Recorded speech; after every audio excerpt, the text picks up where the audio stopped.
everyone! I'm Bo, And I'm Joel. and this is Yours Truly, the Podcast! Yay! As usual, tayo pa rin. Kami pa rin! Pero kami PA, pero hindi siya pumalapak ka. Eventually, meron tayong live studio. Oh, diba? We will be filming live. Okay, Okay. matutuwa kayo. Okay. Anyway, nanonood ka ba ng Heartstopper? Okay, so I have a confession to make. Kailangan mo talaga na panibagong host. No. Bakla ka ba talaga? No, so, pinanood ko yung first season. To be Okay. fair naman, as in, nagustuhan ko talaga yung first season. In fact, I was even recommending it to my other gay friends. Okay. Kaya lang afterwards kasi, I think ang problema yan was, sobra na kasi akong nasawa sa mga BLs ng Thailand. Well, and, totoo yan. I mean, you were really steeped into BL. BLs, oo. Among And, all of us. Yeah. But kasi yung mga Thai BLs, wala akong naririnig about the actors. Kasi they're all in Thai, yung mga media nila, yung whether they're articles about the Okay, actors correct. or Okay. videos about the actors, it's in Thai language. Okay. So it's very rare na meron kang English. So I never heard anything about the actors. Okay. But with Heartstopper kasi, there were Siyempre. so many news about Correct. Nag-high si profile. Joe, Yeah, si Locke. what's it, Kit Connor Si Kit and Connor. Joe Locke. Locke. Especially nung in-out si Kit, oo, suppose. na bisexual daw, di ba yun? So, after a while, nung dumating na yung season 2, doon ako parang nung pinanood ko yung first episode, nawala na yung actors, yung characters sa akin, and then the actors na lang came out. So doon ako medyo parang, okay, sige, baka I need some distance muna. Okay. Kaya nga when the movie came out, when I heard Yep. that the movie came out, tapos and yung isang friend ko na hindi talaga nanonood ng BL masyado, was raving about it. Talaga? Na parang, kasi may sex. May sex na. Correct. May sex na. Spoiler! Okay lang yun. Siguro naman, panood nyo na. Oh. Or katulad kayo ni Joel, hindi naman pala siya nanonood na. Okay, anyway. Yeah. So, ayun. So, baka now that enough time has passed, baka pwede na akong manood. Which means kailangan mong balikan yung previous seasons? Are you the type? First season I still remember first season very well. I really loved the first season. Yeah. Especially yung may dance party sila na pinuntahan. Yung that's yeah. Gandang-ganda ako doon, pati yung music, gandang-ganda ako eh. So, Well, ako, sinubaybayan ko yung Heartstopper and pinanood ko na rin yung movie and I can't help but reminisce about high school life. High school life, oh my high school life. tama na, baka may licensing issue. Correct! Ate Shawi, huwag ka Sige magalit. naman. But yun, it really brought me back to how it was in high school. Of course, I can't help but compare yung napapanood natin kay Heartstopper at saka yung high school. Kaya curious ako ngayon na pag-usapan natin ang high school mo. Ang high school life. Okay, Correct. sige. Yes. Ikaw ba'y malasyaron sa iyong high school life? How was high school in your school? Which they call, doon, kasi dati tawag na natin all boys. Doon, single-sex schools. Yun ang Yung palang tawag sa kanila. What do you call that? The woke? The woke, yeah. It's single-sex school. Sa atin noon, all boys, all girls, di ba? And co-ed. Tama kaya yung single sex o single gender? Sex, no? Sex, I Kasi guess. Oo, dapat yun nga. Correct. Pagbuksan Oo. mo yung kanilang It's the pantalon. biological. Oo, Correct. It's the biological thing. Yes, correct. Not gender or gender identity or Yes, whatever. okay. So, ako naman, kasi nung high school, I was still very much in the closet. But I already was aware of my attraction, my same-sex attraction. Okay. In fact, sa high school pala, nag-umpisa na akong humada sa sinehan. As in high school? Mga third year, fourth year. Okay. As in, doon ko nalaman na wala was watching. Kasi by high school, pinayagan na ako ng parents ko na I can just watch on my own. Okay. Noon kasi dapat, di ba, nung bata ka pa, nung grade school, dapat kasama kami. Di ba? Oo. Dapat family manood. Okay. But nung high school na, and there were times that there were movies that I wanted to watch, pero my parents were not interested in watching those movies. So, and they knew that I was old enough na kaya ko nang sumakay ng jeep na mag-isa. Okay. So, pinapayagan ako manood. So, doon ako mag-isa manonood. And then doon ko na-realize na, bakit nakatayo yung mga tao sa likod? Ang daming upuan. So, go back to our previous episode where we talked about outdoor fun. Outdoor fun. Oo. Para malaman yung... So, high school ka lang pala mga nun? third and mga like late third year and then fourth year. Doon na ako nag-umpisa. And may ganap. Nakaganap ka na. Ano lang, mostly hand and blow. Okay. But still, reclusion perpetua ang mga pumatol sa iyo. Diba? But seriously, diba? But nevertheless, I don't know if naka-uniform ka, te? May uniform ba kayo? No, wala kami uniform. Okay. At saka hindi... Ang mga shaka kasi walang uniform. No, at saka Correct. hindi ako nanonood ng sine during weekdays, so school days. I would watch the weekends. Okay. Kaya pang civilian. Okay. Civilian talaga, yan. At malay mo, baka akala lang nila maliit lang akong tao. Malit lang mama. Oo, yun. Pero pag nakita niya yung OBB namin, kita mo naman yung evolution ni Mag V. Pabalikan namin yan as a short. Okay. But, okay. So, but other than that, I was very much in the closet. So, in high school, Kaya ba nagba-basketball ka nun? Well, una muna, Sige. required kami. Okay. Yeah, Kasi well, every- actually, required diba? naman. Requirement Dadaan ka doon. Yeah, requirement ang academe at saka yung sports and the physical eme-eme, di ba? Correct. So, like every quarter meron yan isang sport. So, it's either basketball, softball pa nga kasi hindi baseball Softball. Football, Yeah. what they call the Soccer. Soccer yun. And then, volleyball! Ay, volleyball ha? Sinama sa inyo ha? Yes, so eto ka. Eto na. Nung grade 7 na ako. Kasi sa ano rin yan,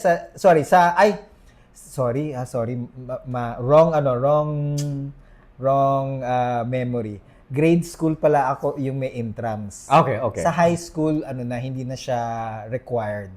So sa high school, sumali lang ako ng volleyball. Okay. Pero hindi ako nag-varsity volleyball. Hindi ko Okay. kaya ng varsity. Pero nung grade school kami, meron talaga kaming...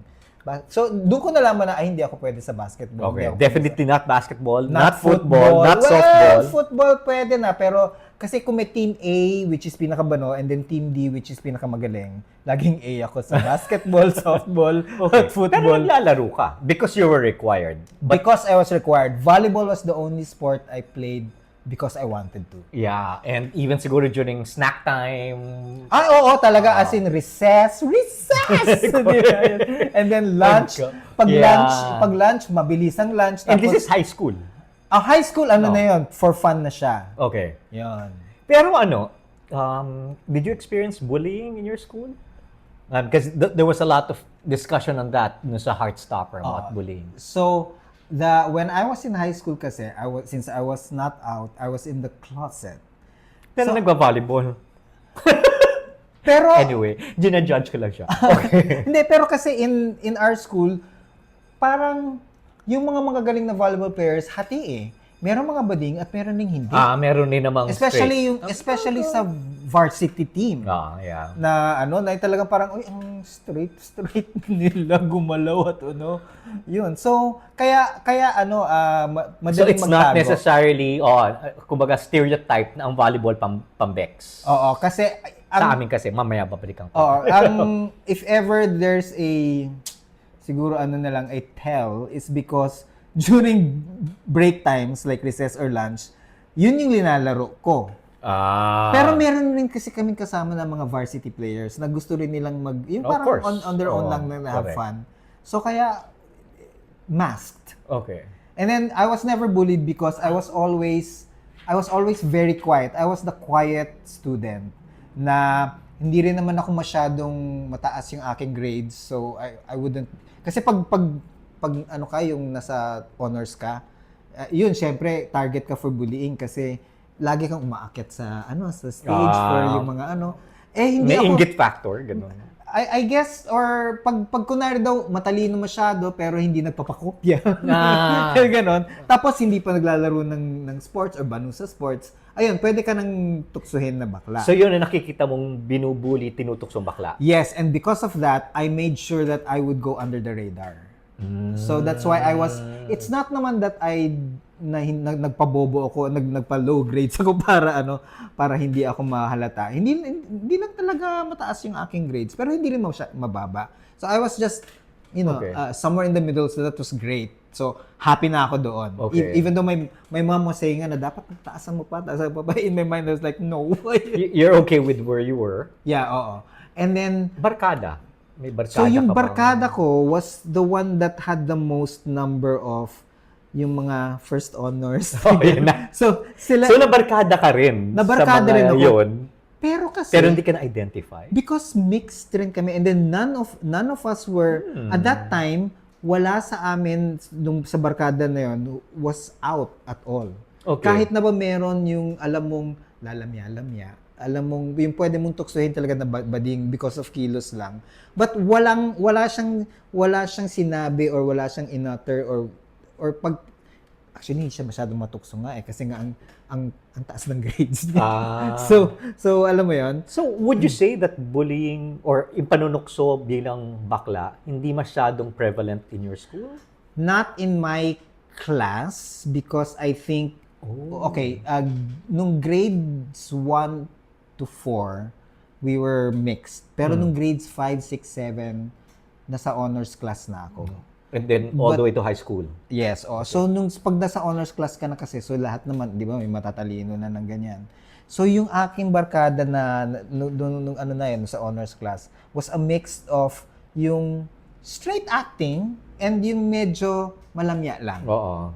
And then, Correct. meron isa o dalawa na talagang, they could be described as flamboyant, but flamboyant yung action, pero in terms of yung kung ano yung sinasabi nila, hindi sila we don't talk about sex, we don't talk about yung kung sino man yung magandang babae, pero we don't also talk about kung sino yung gwapong lalaki. It was all very nerdy talk. Oh, very nerdy, very neutral. Very neutral. Yes, very neutral. Ah. Kaya ang hirap ring matukso kasi nga that barkada was the very intelligent, Intellectual, mga intellectual, kaya nga ako ano. na nga yung I think ako na nga yung isa ko sa dalawa na yung hindi nagpa-first honors. Hindi nag-excel as much Oo, yun. as the others. Okay, but that's at least you had you did have that experience of being bullied. Also because I saw the gays who were being bullied, and they're usually from the other classrooms. And so they meron rin naman, Yes. pero from the other classes. And the other classes, and they yung were non-honor. at saka yung mga nabubuli, yung out talaga. So Yung meron talagang din- nag-identify na bakla ako. So may ganyan. mga batchmates kayo that even that time, Bata pa nag-identify na lang, sila. nag-identify na sila na, bakla ako, bakit? Yung gano'n, yung meron pang Oo, meron correct. pang konting, Oo. pag tinutukso sila na gano'n, ay, ano nga, bakla ako, may gano'n. So, sila yung natutukso. Kaya nung nakita ko na sila yung natutukso, all the more I went into the closet. Okay. Mukhang mas maganda yung naging experience. I mean, Relatively, yeah, in a because of sense the na hindi ako bullying. nabully. Yeah. Yeah. Ikaw. Hi. Yun. So, I guess similar track na punta sa mga grupo ng mga matatalinong malalamya at hindi mahilig sa sports. Yan. So, kami, we naturally bonded together. Naalala ko nga, may isa kaming kaklase na bago siyang pasok doon sa aming honor, kumbaga sa honor section, bago Yes. siyang pasok. Tapos eventually Bex rin siya. Pero napalagitnaan namin siya. Dalawang Bex tapos siya. Tapos yung aming, my God, it's now, I think about it. This is yung sa sitting arrangement. Sitting arrangement. Okay. And this is now so politically incorrect when I realize what our classroom advisor or yung si advisor, si teacher. Last year, start of the year, meron ako mga dalaga. Oh my God. Ganun. So, dito ba may mga dalaga ako? Ganun yung the teacher mismo Tapos Sabi ng friend ko, lahat nagtinginan sa amin. Everybody was... pero nasa gitna pa yung... Oh, sa gitna siya, punyeta. Mukhang branded na ako. And true enough, sumama naman siya at naging friend namin. But nevertheless, may pagka laganap doon sa school namin yung ganyan. I have a question. Yung barkada mo from the same class or from different classes? Eventually, kasi nung nag-third year kasi kami, we were assigned to different, para bang nagkaroon ng mas clear na honors and then ano. So, galing siya sa ibang class, kasi ano siya, transferee, di ba? Yun ang tawag namin. Galing sa ibang school. Yes. And then lumipat siya sa lumipat, school namin. And then, nung next year, since he's doing well, napunta na rin siya sa parang honors section. So, honors section. But nevertheless, naramdaman ko yung pagiging nabubuli kaming mga Bex. Kaya, yung sinasabi mo yung pagka-fierce, even though hindi namin sinasabing bakla kami, pero alam namin na nakakaiba kami and we would band together and that's where we drew our strength, di ba? At sige, magkakasama kami. pero hindi niyo, kasi yung sa amin, yung mga bading talaga, bakla ako, ano ngayon? Ganun siya eh. Hindi ganun, pero the fact na magkakasama kami, parang there was strength in numbers. Yan. So, and that's why dun sa Heartstopper may nakarelate ako kasi meron ganun may ganun actually akong kahit first naramdaman. season meron naman na na talagang pinagtatawanan, nilalait yung mga bading. Ang naging reaction ko was to really do well. Yun yung sinasabi mo in terms of studies, yan. Ay nako. At hindi ko kayo pakokopyahin. No, pero that's one common thing with nababasa ko about gay men growing up. They had to excel, especially academics. Which reminds me of the other series, Overcompensation. Hindi ko na Hindi rin niya pinapanood. Teka, saan ba yan? Netflix? Amazon Prime. Wala akong Amazon Prime. Okay. So, yeah, anyway, yun. So, in a sense, overcompensating, definitely we can't excel in sports. Doon kami sa intellect, etc. But, curiously also, even though pare-pareho kami malalamya, nung na-introduce, kasi late na-introduce sa amin yung volleyball, nagkaroon kami rin ng natural affinity towards volleyball. I have no idea why gay men and volleyball, there is that natural alam mo, affinity. hindi naman kasi may pagka-isolated kami. Ang sports lang namin nun was football, soccer, and then of course basketball, and then swimming. May swimming pool. Grade school yung meron kami swimming. But late, nung siguro mga second year, third year na introduced volleyball, parang natural talaga. So, genetic ba to? Hindi ko nga alam eh. Meron nag-posit ng theory na daw, kasi for most of the time, nakatayo ka lang, tapos di ba until bumalik yung bola and then tsaka kagagalaw. Pero sabi ko parang, no, that doesn't... Hindi rin eh. Iba naman sinasabi, it's the natural flick of the wrist. Di ba? Parang, raw yan, kasama sa, again, inborn. Pero mahina ako sa spike at mahina ako yung sa toss, yung sa serve na yung overhead serve. Ako rin, yeah. Mahina ako doon. Ganun lang tayo. Kaya ako stopper. Naging heart stopper ako. So, Para sa heart stopper. Correct. Pero, tika lang, at that time, was there any talk of romance in your school? At No. High school romance. Okay, this is funny. Pero nung high school, nung third year kami, nagkaroon ng Days with the Lord. Have you heard of Days with the Lord? Yeah. Yes. So it's a retreat. Tapos meron yung basta ikaw Lord pa nga, may ganun. Tapos yung Days with the Lord kasi gave us an excuse to actually tell your fellow classmates, I love you, bro. Actually, hindi bro at that time. Wala pa uso yung bro. Parang, Pre, ganyan, di ba? So, Pards. Anyway. yung Days with the Lord, nagkaroon actually ng slight coupling.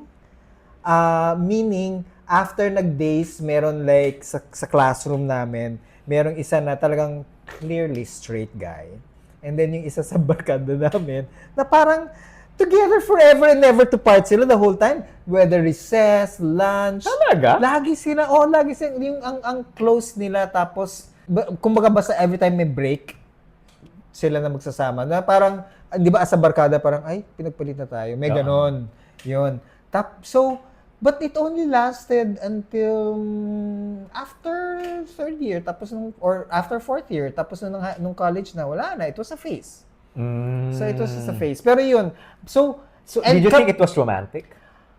I think it was a parang trial romance. Yung kumbaga, they were trying things out. And it was I guess, a safe way of trying it out. Kasi kung walang girls, parang preso. Di ba? Pag walang girls, hahanap ka ng karomantic. So yun, kaya kami, like ako, na wala akong karomantic eme. So hindi lang sila. May iba pang may mga nagkupling. Apat yatang naging couples eh. I mean, apat na couples pala rather. So that's 8 guys, di ba?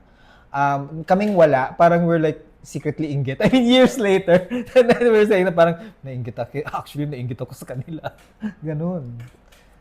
Did you ever confirm with them? With any of them, whether it actually became romantic? Well, sadly, yung dalawa kasi sa barkada namin ang naging couples, nag-coupling, di ba? Sorry, hindi silang dalawa, but kumopol sila. Kumopol sila, oh. And with straight guys, no? Yes, oh. Na ngayon yung kanilang napag-couplean, meron ng asawa at anak. Alam mo, straight talaga. Correct. Yun, oh. Yung isa doon, yung friend ko na isa, natsugi na. So, hindi namin matanong. Hindi na namin matanong. Okay. Yung isa naman... Unless ng spirit of the glass. Oh my God. Okay. So, Becky ka nga ba talaga? Multong bakla ka ba? Okay. Tapos, yung pangalawa naman kasi, yun talaga, even till today, hindi namin matanong kung Becky ka ba o hindi? I just In fact, no, even wala siyang relationship at all after that. Nung college and even after college, we never heard of whether a girl or a guy. Wala. Asexual. At saka very, very focused sa kanyang trabaho. At saka very focused sa kanyang family. Kasi parang siya yung tumayong... breadwinner. Not just, necessarily. Pero like the father figure.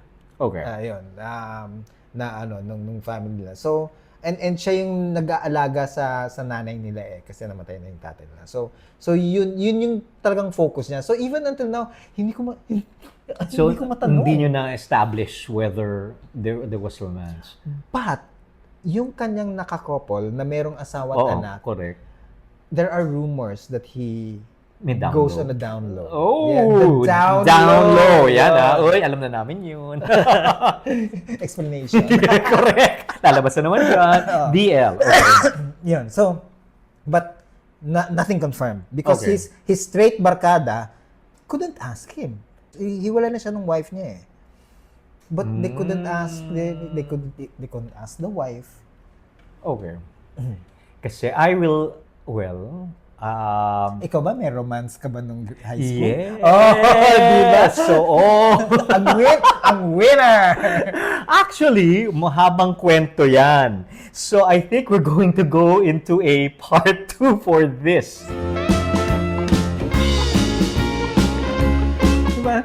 Mahaba hair natin, ha? Alam mo, nakakakilig yung feeling na ako ang kinikilig na ako in high school. Well.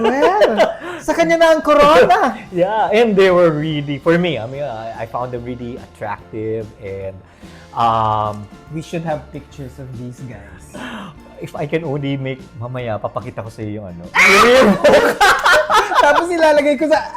Kaya I recognize that I am turned on by the masculine attributes. Now, kung meron bang tomboy na gwapo, ma-attract ba ako na gano'n? Siguro pag hindi ko alam na tomboy siya or pag hindi ko alam Pero na... pag